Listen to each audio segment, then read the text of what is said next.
Welcome to Eat Blog Talk, where food bloggers come to get their fill of the latest tips, tricks, and insight into the world of food blogging. If you feel that hunger for information, we'll provide you with the tools you need to add value to your blog, and we'll also ensure you're taking care of yourself, because food blogging is a demanding job. Now, please welcome your host, Megan Porta. Food bloggers, hey, if you have not yet joined the new amazing community that we just launched, go do it. You will find so much value inside, including connecting with other food bloggers in a much deeper way and having access to all kinds of exclusive value, such as bonus podcast episodes and mastermind groups and a resources and service provider directory and so much more. If you sign up by the end of August, you can be a part of the first batch of mastermind groups that we're setting up. So this is not something that you will want to put off. Go to eatblogtalk.com for more information, and we can't wait to see you inside. Okay, food bloggers, have you heard of Flowdesk, the new big email marketing rage? This is an amazing new option for managing your email subscriber list. It is super easy to use, and it comes with gorgeous, intuitive drag and drop templates. And Flowdesk does not charge based on number of subscribers, so your monthly rate will stay the same from month to month. Everyone pays $38 a month, or use my affiliate link to get 50% off and pay only $19 a month. You guys, this is a fraction of the price of other email service providers, and you'll be blown away by the beautiful and intuitive templates waiting for you inside. Visit eatblogtalk.com/resources to grab your link. Flowdesk, the stunning new option for email marketing.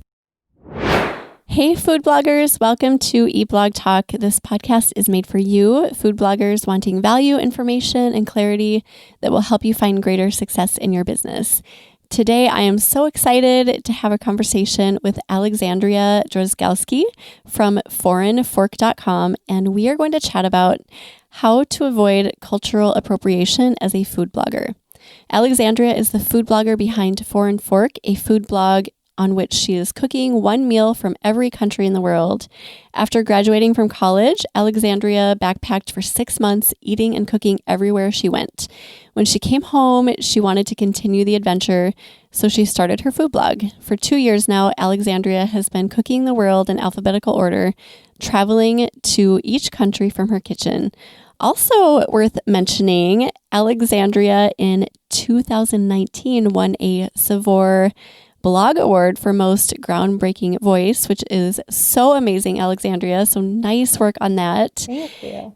Yeah, and I am just super excited to chat with you today about this because, as we talked about before the interview started, this is just a really relevant topic. And your experience with backpacking for 6 months and eating and cooking and doing all of those fun things around the world and then taking that home to your blog is so cool. I love that.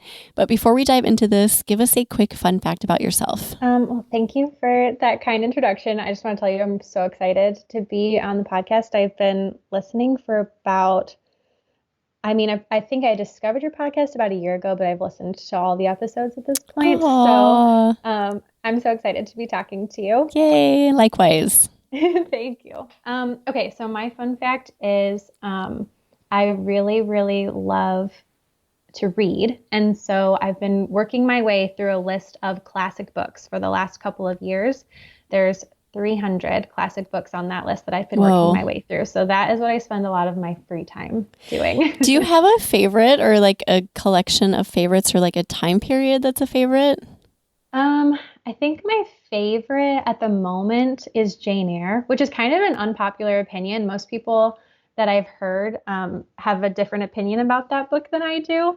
But I think I really like it because I tried reading it once when I was a little bit younger and I had a hard time and I couldn't make it all the way through. And then I tried it again. And so it felt very triumphant to me to be able to finish that book. So I think that's why it's my favorite right now. I love how like you can read something or dive into something when you're younger, and younger can mean even like 20s or, teens. It just doesn't hit you in like a meaningful way. And then when you're older, you've had a few years of experience under your belt, then it just is different, right? You experience it in such a different way. So good for you for trying it again. Yeah, Thanks. that's awesome. I love that. I love reading. I did all the classics, not all of them, but I did a lot of them in college because I was an English major. I started out as an English major too. I ended up switching, but I Okay, did start out as an yeah. English major. So I got a lot of headway that way too. And I don't know, like I wasn't in the right space in college to necessarily absorb all of that. So any classic I read now, I'm with you. I feel like it just has so much more meaning and depth. And like, why didn't I see this back then? Yeah, you actually have time to absorb the meaning Yeah. now as opposed to just like reading because you have to And for the class. desire So, too. Like yes. you have the time and the desire to really understand it. Oh, love that. And I also love that you backpacked for 6 months. Where did you go? I just am curious, like, how did it start? Where did you start? So when I backpacked, I had left the country a couple of times to go to the Caribbean or to go to Mexico, but I had never actually been overseas. And so I had always dreamed of doing a backpacking trip through Europe. So I started out in Italy and I lived in Italy in Rome for about 3 months.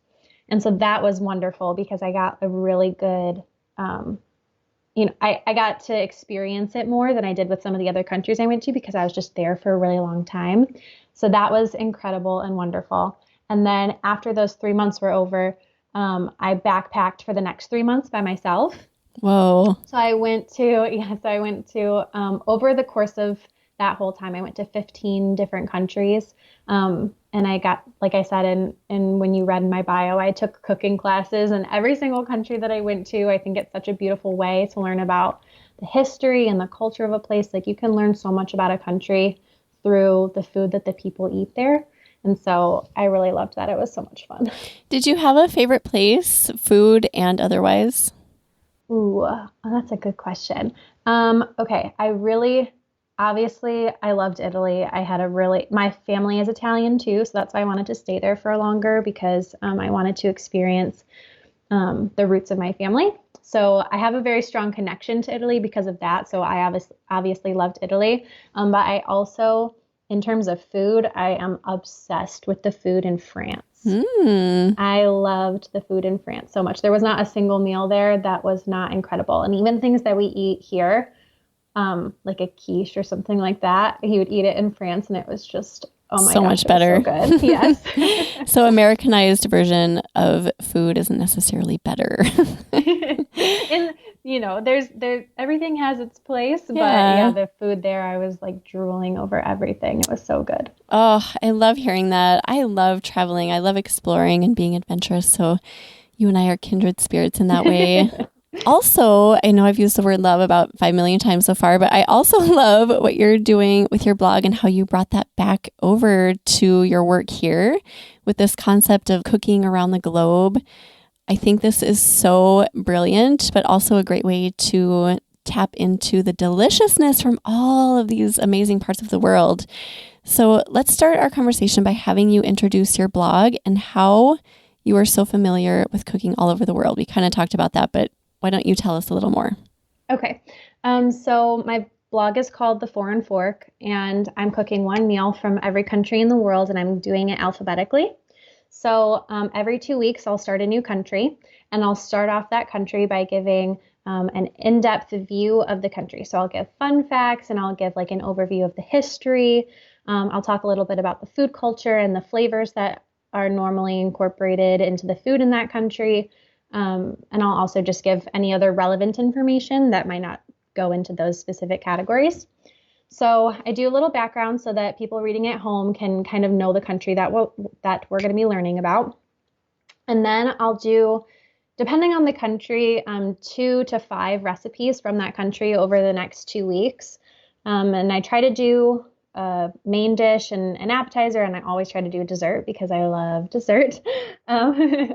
So I'll feature some food from that country, and then I'll also post on my Instagram fun facts about the country so that people that follow me on Instagram can stay involved as well there. So it's definitely been a really fun way. I thought when I was first thinking of it, the reason that I decided to do it was because I was going to be missing the adventure that I had had for 6 months. And I knew that I was going to come home and have to be a real life person and get a job. And so I wanted a passion project to kind of continue to do that thing that I had loved so much while I was traveling.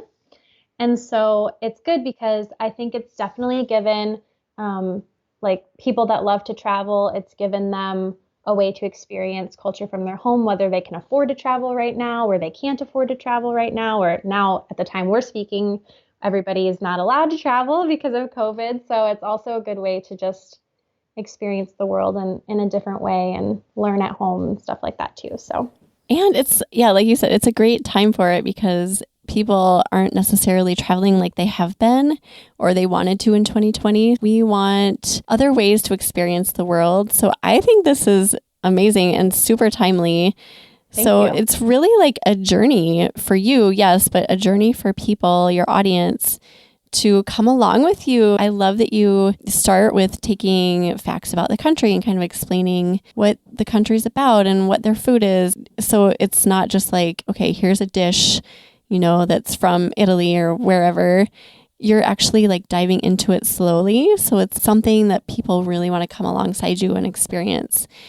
So that is really cool. And you went and experienced all this stuff and you came back and you just brought it with you and decided this passion project was what you were going to do. So how did you know that this was going to be an important thing to do? Okay. So I guess at the time that I started my blog, I didn't know if it would be important to anybody other than myself. I just knew I was doing it because I wanted a challenge and I wanted to experience the world. And I actually started my blog back in August of 2018. So we're almost we're a week away from my 2-year anniversary of having my blog. Yeah. So at the time I started it, it was just for me to kind of like cope with having to come back home.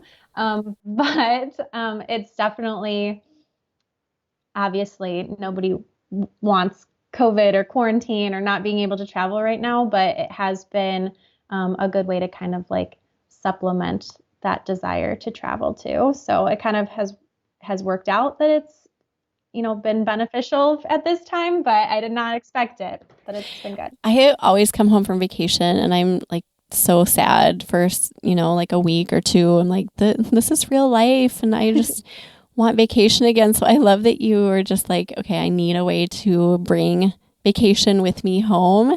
Post-vacation blues are real. They are so real. So my husband and I have a term, we call it PVD, post-vacation depression. And every time we come home from a vacation, even if it's just like a weekend away, we just feel blue and we'll walk by each other in the hall and be like, PVD? I'm like, yeah. Completely. I totally get it. It is a real thing. I hate it. But anything you can do to relieve that pain of having to leave vacation.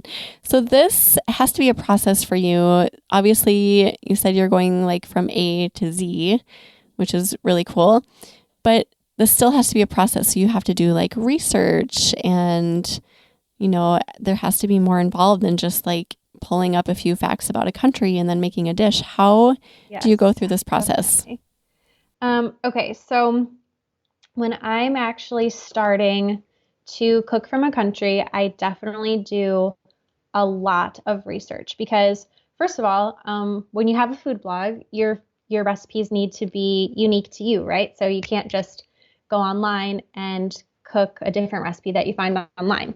So when you're making up your own recipe from a country that either you've never been to or you've never cooked that country, it becomes a lot more difficult because you end up representing a group of people that maybe you don't have personal experience with.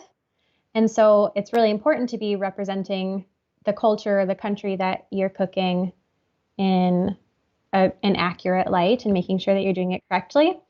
So I spend a lot of time doing research before I cook from a country. So I will start by doing research on that recipe and that culture. So like I said, when I'm writing those introduction sections to each country, I'll look up a lot of the common ingredients and common cooking methods. I'll look up a lot of the different tools that are used in that country to make the different recipes that I have on my brain to do. And then I will go through and I'll pick out a list of maybe like 3 to 5-ish recipes that I can find online or in books or something like that about that recipe. So say I'm I don't know, cooking a dish from Democratic Republic of the Congo, because that's what I'm on right now. So I'll go online. Yeah, I'll go online and I'll find maybe 3 or 4 recipes for that dish. And I'll look at all of the ingredients that are used, like the common ingredients or the common threads between those recipes, to figure out and make sure that I'm using the right ingredients and that I'm doing the cooking methods in the right way. And then I'll kind of take what I've learned and take the common threads there, and I'll turn it into my own recipe. So I'll use different maybe amounts of ingredients, or I'll cook it in maybe like I'll follow the same instructions, but maybe I'll have a different cook time and those kinds of things. I'll definitely edit it to make it my own recipe. But I always want to make sure that I'm being true to the way that the people in that country make that recipe. And so that's why I always like double check and make sure that I'm doing it in a similar way. It's a little bit different when I'm making recipes that are just like coming out of my own brain, out of my own kitchen. Like if I'm making a pasta recipe, then I just throw things together into what sounds good. But if I'm specifically making a recipe from a specific country, that's when I do like that double check to make sure that I'm getting everything generically in the right way. So you want to make sure that you're staying true to the things that are really important to that recipe and to that country, and you're putting another spin on it that maybe doesn't matter, like maybe a cooking method wouldn't be necessary to follow exactly. Do you have a common spin that you put on foods that you're creating, like Instant Pot or I don't know, like anything like that? That's actually funny that you said that, because I do a lot of recipes in the Instant Pot. So it's funny that you use that as an example. Oh, interesting. Yes, I just got my Instant Pot, like I think about a year ago at this point. And so I've had a really fun time making certain recipes in the Instant Pot. Like for example, I just did, a couple of months ago, I did Cuba. And so I did Cuban picadillo in the Instant Pot, which is normally a stovetop recipe, but it turns out delicious in the Instant Pot. It tastes the same, the ingredients are the same, but the cooking method is a little different. So I love doing things in the Instant Pot, but yeah, for the most part, if I'm not doing it in the Instant Pot, I try to stay pretty in line with the normal cooking methods. But yeah, I feel like the Instant Pot just recreates things so deliciously that you can really like simulate the same flavors and textures, but the cooking method just makes it like that. Pressure cooking is just kind of magic on certain dishes. It's actual magic. It is. I am obsessed. I was so scared of my Instant Pot for a while, and then once I actually started learning how to use it, I was like, I am never going back. This is so easy and like fast to use, so I'm obsessed with it. It's daunting at first, all those buttons, and you're like, well, is it really worth it? Like really digging into learning it. But once you do it, it's addicting. I'm obsessed too. I agree. So how long do you anticipate this taking you? Okay, so I've been doing it for about a year. I started off doing one country a week, but that got overwhelming. So now I do one country every 2 weeks. So I'm doing one country every 2 weeks with no breaks, no stops.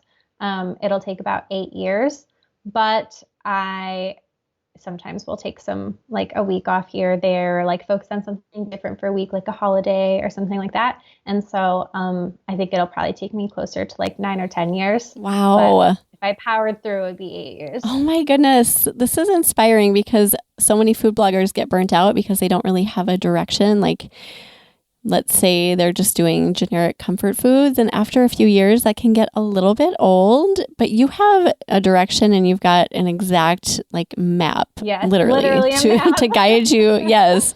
To guide you through this process. And you even have a time frame in your mind.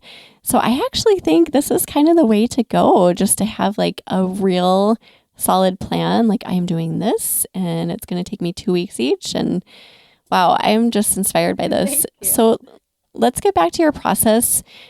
Do you ever like reach out to people who live in countries locally to ask them about food, and how do you do that? Yes, I definitely do. So I am in a lot of different Facebook groups. So I'm in travel Facebook groups. I'm in food blogging Facebook groups. I'm in Facebook groups for like different countries and things like that. And so when it comes time to actually cook a country, I try as hard as I possibly can to find somebody from that country that can is familiar with the food and can like look over what I've made. Now, all the time, obviously, like when you're cooking one meal from every country in the world, like sometimes it's not possible to find one person from every single country, but I do make that a really big effort for me. And so if I'm making a food that's specifically meant to represent a culture, I will do my research. I'll do that method that we talked about earlier, looking at a couple different recipes, picking out common threads. I'll make the recipe. I'll take some photos of it, and then I will find somebody from that country that can look everything over and make sure that everything looks good and authentic and like how their grandma would make it, you know? So you can either have somebody look it over before you actually put it together, or you can have somebody look it over after you've made it and you have photos and things. But yeah, it's definitely, I've learned a lot that way through getting people's input of like, oh yeah, this looks good, but like, did you know we normally add some wine to this or something like that. I've definitely learned a lot from having people look it over. So if you know somebody in person that can look it over, even or better, if you need to find somebody online, but either way, I always try to have that double check. What if you can't find somebody? Has that ever happened? Yeah, there's definitely times where you can't find anybody, and that's okay. For the most part, when I can't find somebody, I will still go through and I'll do that method that we talked about before, and then I'll also watch some videos on YouTube too to make sure that I'm like getting it pretty correct. I'm pretty confident at that point. Like if I've done all of that research, I've looked at a couple of different recipes, I'm pretty confident at that point that I've gotten it close to correct. So if I can't have anybody look it over, I'll publish it. But, and we could talk about this later. If somebody ever like finds my recipe from that country and they let me know that I haven't done something like exactly authentically, we could talk about that in a little bit about what I do to like, if I make a mistake, what happens there. Yeah, that's interesting. And I love that you do try whenever you can to find locals to kind of give you that feedback, because you never know. Like you said, there might be one little ingredient that someone's like, wait, you forgot the parsley. Exactly. Where's the parsley? So you want to make sure to be as true as possible and authentic as possible.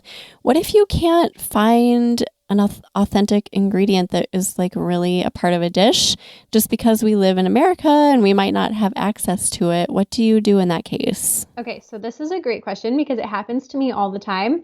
And this is probably the part of, I would say, this episode that will resonate with most of the food bloggers that are listening, because not everybody has a project like I do, but a lot of times people are making like Thai inspired recipes or something like that, that gets its inspiration from a country, but maybe you don't have exactly what you need to make something from that country. So I definitely have a method for if I can't find ingredients. I try really hard because of the theme of my blog. Specifically, I try really, really hard to drive around to all of the different like teeny tiny specialty grocery stores in the suburbs of Detroit. Like I always am driving all over the place. But for a lot of people, that's not feasible. Or, you know, you might live in like rural Kansas or something like that, and you don't have access to those ingredients. And so if you ever have to do substitutions, that's certainly okay. There's just some good ways to go about it to make sure that you're giving respect to the country that you're borrowing that recipe from. So do you note that? Well, like when you're writing your recipe, yes. Do you offer up substitutions or other suggestions? Yes, definitely. So if I'm changing an ingredient or if I'm changing a cooking method, I will always note that in the recipe. I'll note it in the body of the article, and then I'll also put it in like the ingredients and the recipe notes too. So even like if I'm making a recipe from a country and I've driven all over Kingdom Come looking for an ingredient, I don't expect my readers to do that. Yeah. So even if like you are using a specialty ingredient, but you don't know if your readers are going to want to go through the effort to find those things, I would always note the substitutions. Like, so for example, again, I'll bring it back to the Democratic Republic of the Congo. I was making they're like these little snack bites. They're Ethiopian and they're also from Democratic Republic of the Congo too. They kind of share it as a snack. And so in the certain recipe, you needed this Ethiopian spice blend. which I ordered it off of Amazon. So I had it delivered to my home, and that's what I used to make the recipe. But for example, if I wasn't able to find that spice blend, or even if I have it and I know my readers aren't going to go through the process of ordering this specific spice blend online, I will go through and I'll note, just so you know, this is the spice blend that's normally made for, or that's normally used in this recipe. If you don't have access to the spice blend, or if you want to use a simpler substitution, you can use cayenne pepper. That was my substitution. And then I always link to the actual spice blend. So I found a recipe online that showed how to make that spice blend at home. I linked to that in my article so that everybody could see what was actually used in DRC and Ethiopia to make that recipe. I linked to the spice blend recipe so that they could use it if they wanted to. And then I also just made a note about what you can actually use instead. And same with cooking methods. If I don't have I don't know, if I don't have a certain pan that things are made in a different country, or like an oven outside that are used to make something, I'll try to put in like a photo. If I can find a photo that's free for commercial use, I'll try to put in a photo of what that normal cooking method looks like. And then I'll kind of detail it out. This is what you would do. Unfortunately, I don't have access to that method here, but this is what I did instead. So just making sure to give honor to what should have been versus what you did, and noting that, I think, kind of covers your bases there. Right, because if you use an Instant Pot, for example, where the original recipe would maybe use like an outdoor pot, you want to acknowledge that, because that could be like a really important piece of the recipe. Yeah. So I love that you cover all of your bases and you try to just like let everyone know the important parts of each recipe, whether it's cooking method or ingredient or whatever. So this is like, you really dig in, and this has got to make you extremely diverse. You could, after you're done, you can travel anywhere in the entire world and be like, I know your food. Here's what it's all about. That's the hope. I hope so. I'm a little worried by the time I get to the Z's, I'll forget what I did in the A's, but I don't know.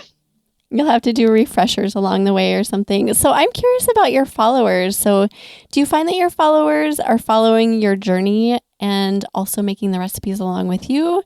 Or do you have people that are just following the journey? Or do you get like just kind of random traffic from Pinterest for a recipe from, say, Ethiopia or something? Or how is that for you? So I would say I get a lot of traffic right now. I'm working on this. Actually, this is a big point in my blogging journey that I'm working on right now, is getting more traffic from Pinterest and search. It's growing every month, but currently a lot of my traffic comes from Facebook groups, actually, where I'll put links to the recipes that I've cooked from the different countries, and people love,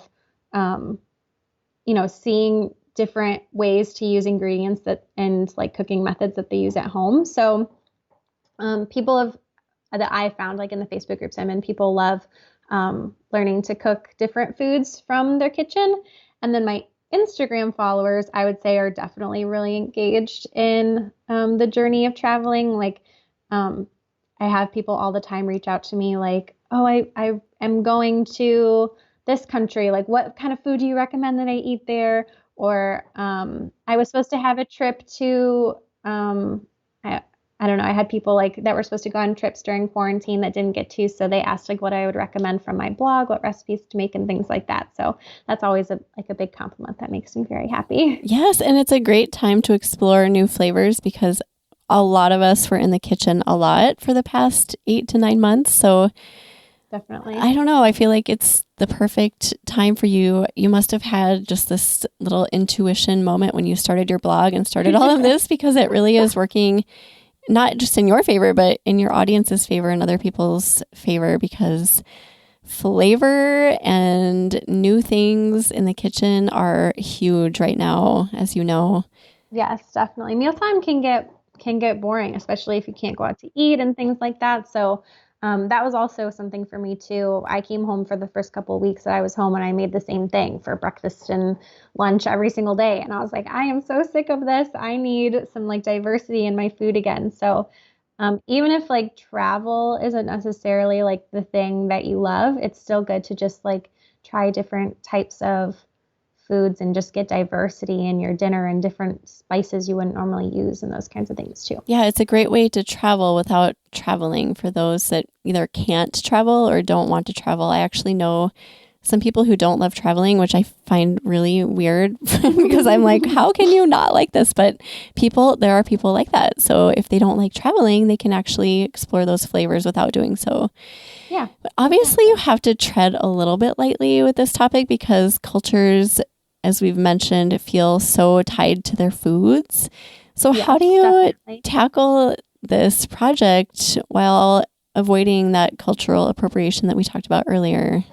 So I think that there's a really thin line between appreciation and appropriation.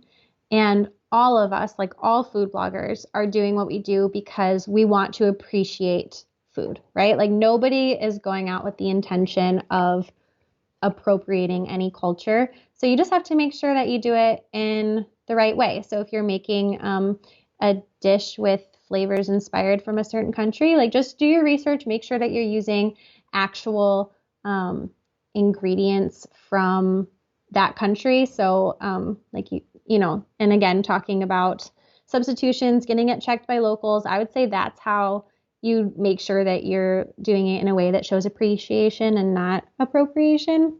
But always, sometimes you are like bound to make a mistake. And if that happens, people can get kind of defensive and sometimes people get angry if you make a recipe that doesn't directly reflect their culture. Like I will tell you, I have started learning a lot more about this concept. I would say, I've focused on it the whole time, but I've definitely like learned so much even in the last 6 months because I feel like it's gotten a lot more prevalent in our society, even over the last 6 months, to like really start making sure that everybody's respecting the differences and in different people and making sure that you're honoring cultures in the right way. And so there were a couple recipes from when I first started blogging that it wasn't intentional. I didn't mean to, but I didn't make them in exactly the right way. I have like a couple recipes that I'm thinking about in my head right now that I like know that happened with. And so sometimes people would like get angry or leave angry comments or like, you didn't do this right. And it's easy to get defensive about that or to like get your feelings hurt. But also you just have to realize that like if you're making recipes that are showcasing a different culture or flavors from another culture, like you're representing a group of people and people take that very personally because it's showing like you're using your platform to show the world about their culture. So they want to make sure that you're doing it correctly. And so I would say like step one, if you make a mistake, is just to not get defensive. And then after that, I try really hard to say like, to comment back to them and say, thank you so much for pointing this out. I try as hard as I can to do research, but obviously I made a mistake here. If you were to make this recipe, what would you do differently to make sure that this recipe is authentic? So I always like come back very calmly and say like, thank you so much for reading my blog. I appreciate you leaving this comment to let me know what would you do differently. And then if they answer, that's incredible. I will take their notes. And if they don't answer, I'll go back and try to find somebody else from that country to give me a note on what to do differently. And then I'll go back, I'll redo it. I'll like put a little edit in my blog post, just so you know, I changed this. And there's no harm in that. There's no shame. It's okay if you make a mistake. Everyone's going to make a mistake.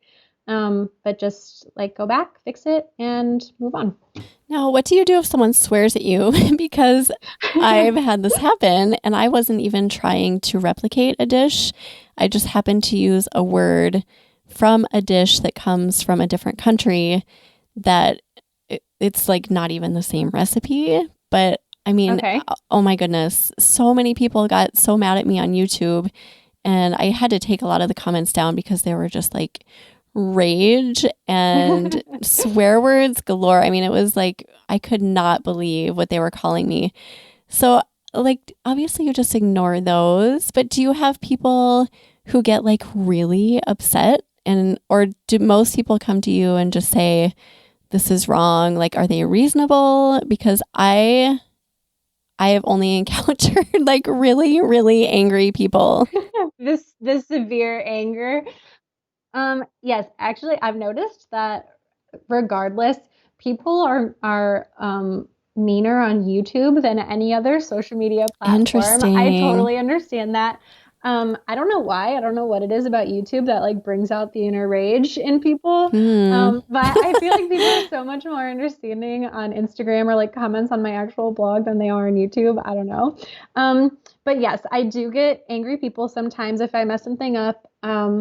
So first of all, if it gets me worked up, I will never answer when I'm worked up because I don't want to like I don't know. I just don't want to like react out of emotion. So I'll like put it away for a little bit. And then I'll come back like once I've like calmed down or don't feel so like hurt or embarrassed or something like that. Or and I will like just leave a kind comment, always kill them with kindness. Like, thank you so much for leaving this comment. Thanks for watching my post or watching my video or reading my post or whatever. And then again, I just ask them what they would do differently and show them that like I am not just like doing this on purpose, that like it was a genuine mistake and I'm like will go back and fix my mistake and make sure that it turns out okay. This actually happened to me even a couple weeks ago. Like as I've said, I've been working really hard to make sure that this doesn't happen. But even a couple weeks ago, I put on my Instagram, I was like doing the day in the life with the Four and Fork. So I'm like, okay, we're making some recipes from this country. I've researched, I'm making sure I'm not doing anything incorrectly. I like made this whole big post about, or whole big like Instagram story about how I go through and do my research. And then that day I had a recipe that I made previously, like a couple weeks ago. I'd had it go live on that same day. So I'm so excited. This new recipe also goes live. I posted in a couple different places, and it was a recipe for, at the time, I had grown up here. I recreated a recipe that I had grown up eating, that I had seen on, like, it was on my college, it was in my college cafeterias. It was on some menus near my hometown. And it was this chicken that had pineapple in it. I wasn't making it from any certain country, but I had always seen it called Hawaiian chicken. So I made this post without even thinking about it. I just called it Hawaiian chicken and I posted it. And I got so many comments like, just because something has pineapple in it doesn't mean it's Hawaiian. And I was like, oh my goodness, I literally was just talking about how to not, like, how to make sure that you're not doing that. And I did it on the exact same day. And so I just commented and I'm like, you are so absolutely right. I didn't even think about it when I was naming this. And my post had just gone live. I went in, I named it pineapple chicken instead of Hawaiian chicken and like changed the wording throughout the post and let them know that they were right and that I was going to edit it. And then I did. And everything was okay. And really, that's all you have to do. You just have to recognize that you just made a little mistake and change it. And I think if people really appreciate that and kill them with kindness. That's kind of my motto too. I mean, I've received some doozy comments over the years and like, yeah, okay, that was really unnecessary and I don't appreciate being called that. But I always, every single time, no matter what, I'm always like, thank you for being here, like, and I'm sure that if they actually do take the time to come back and read the comment, they're probably so thrown off. They're like, what? Wait, that was supposed to make you mad. But yeah, that's a huge motto of mine. Like people are going to get upset and whether it's justified or not, just be kind back. But this is touchy because, you have to consider that this food is somebody's culture. Like it is another country's culture and something that they're probably very proud of. So you just have to really keep that in mind. Yeah. And I think too, it's interesting because I don't think I'm assuming most of your listeners are probably in the United States. I'm from the United States. And I don't feel like I have a super big connection to the food of the United States because everything's different. But so sometimes it's like at first it was kind of even hard for me to understand. I was like, okay, I like did something a little wrong, but you don't have to like get so angry about it. But then as I started like learning and reading and talking to people and like as I've progressed in my blogging journey, I've realized that like some countries they're tiny and like those foods are what they make like and it's made the same and everybody's grandma makes it and And like, that's a really, really important part of their culture. Whereas like us, we have like pizza, and then we have Thai restaurants, and we have Mexican restaurants, and you know, like we have so many different kinds of food. But in other countries, like their food is their food, and like that's a lot of what people eat, and they feel like an even stronger bond to it than I would say I feel to the food in the United States. I'm glad you pointed that out, because I too went through that process of being like, why are you so offended by this? This is just a recipe. But we don't think of food here in America the same way that other countries might. So it's really good to put ourselves in their place and understand that this is really important to them. And we have things that we get worked up that are really important to us that they might not understand. So it's good to just kind of think that way.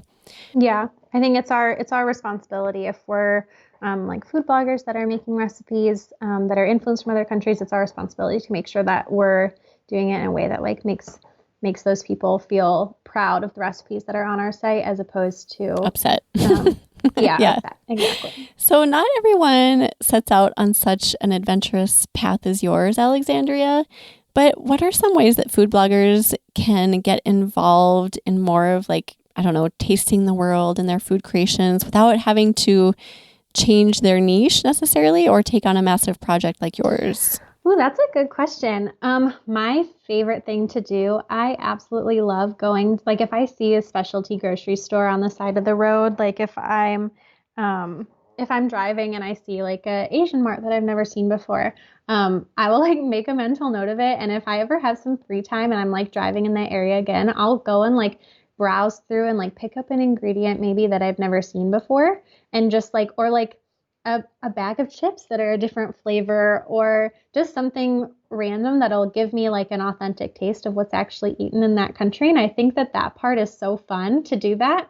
So I would say like if you want some diversity in foods, maybe like go browse at a grocery store that you've never actually been to before and find something that's interesting to you, and then figure out, like just do like a little taste test to figure out what those flavors are actually like. And if you want to post it on your blog, you can, but it's also just like a really good way to kind of gain some experience and expand your horizons a little bit. Yeah, learn some different flavors. And I think it gives a lot of inspiration too, that'll help your blog be more creative moving forward too. Because you never know, you might tap into some sauce or just interesting ingredient that you never would have otherwise explored that you can incorporate into your own stuff. So yeah, I think that is such a great, simple recommendation for people. It is fun to go into new stores and just see what's on the shelves. And I mean, things are so different in other countries. Definitely. So it's very interesting